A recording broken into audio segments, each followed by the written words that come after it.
Vector অধ্যায়ের জন্য খুবই ছোট্ট এবং খুবই সহজ একটা জিনিস নিয়ে আজকে কথা বলবো। আমরা সচরাচর ভেক্টর নিয়ে পড়ি। ভেক্টর প্রকাশ এবং ভেক্টরের মান প্রকাশের জন্য যে নিয়মগুলো হয় সেই নিয়মগুলো নিয়ে আজকে একটু কথা বলবো। প্রথমে আমরা যদি বলি কোন একটা ভেক্টরের মধ্যে মান এবং দিক দুইটাই থাকা লাগে ভেক্টর প্রকাশ করার জন্য। এখন কোন একটা ভেক্টরকে যদি আমি প্রকাশ করে লিখতে চাই সেই ক্ষেত্রে মনে করো এটা হচ্ছে এ ভেক্টর। এ ভেক্টরের এ ভেক্টরের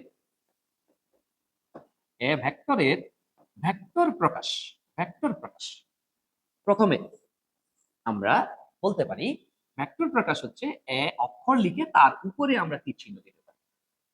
এবং ভেক্টর রাশির মান যদি আমি প্রকাশ করতে চাই সেক্ষেত্রে এই এ ভেক্টরটার পাশে দুটা খাড়া দাগ দিয়ে তার মান নির্ণয় করা হয়। তাহলে এ ভেক্টর প্রকাশ করার জন্য প্রথমে একটা অক্ষর তার উপরে তীর চিহ্ন দিব, আর এটা হচ্ছে ওই ভেক্টরের দুই পাশে দুটা খাড়া দাগ দিয়ে আমরা ভেক্টর রাশিটার মান নির্দেশ করি। আরো একটা নিয়ম আছে, মনে করো ভেক্টরের জন্য যদি আমি ভেক্টর প্রকাশ করতে চাই শুধুমাত্র অক্ষরটা লিখে তার উপর একটা দাগ দিয়ে দিই। সেক্ষেত্রে আর যদি ভেক্টরটার মান প্রকাশ করতে চাই ভেক্টর অক্ষরের উপর দাগ দিয়ে দুই পাশে খাড়া দাগ দিয়ে দিলে মান নির্দেশ করে।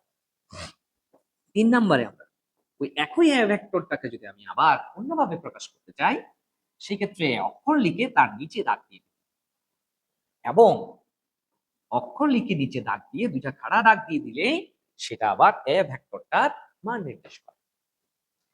আরো একটা নিয়ম আছে, সেটা হচ্ছে কোনো একটা ভেক্টরের ভেক্টর প্রকাশ যদি আমি করতে চাই সেই ক্ষেত্রে এটাকে ছাপা অক্ষরে হলে মোটা করে লিখতে হয়, মোটা করে এবং নরমালি মোটা করে। আর এটাকে যে কোনো জাস্ট একটা আমরা সচরাচর যে অক্ষর লিখি এ দিয়ে শুধু মান নির্দেশ করে।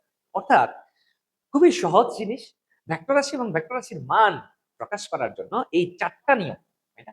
এই 4টা নিয়ম আমরা ফলো করতে পারি, 4টা নিয়ম আমরা ফলো করতে পারি।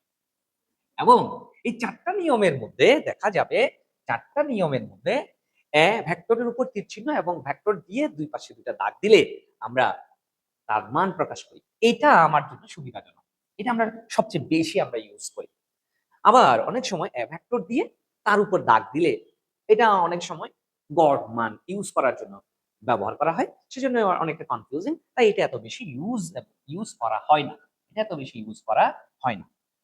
আবার কোন একটা অক্ষরের নিচে দাগ দিলে সেটা গুরুত্ব বোঝানোর জন্য দেওয়া হয়, সেক্ষেত্রে এটাও কনফিউজিং হয়, এটাও এত বেশি ইউজ হয় না।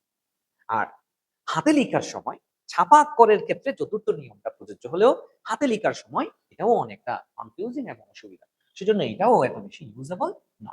তাহলে আমরা সবচেয়ে বেশি ইউজ করি 1 নম্বর প্রসেসটা। এই সহজ এবং সুন্দর জিনিসটা নিয়ে আজকে কথা বললাম, আরেকদিন দেখা হবে অন্য কোনো ভিডিওতে। আসসালামু আলাইকুম।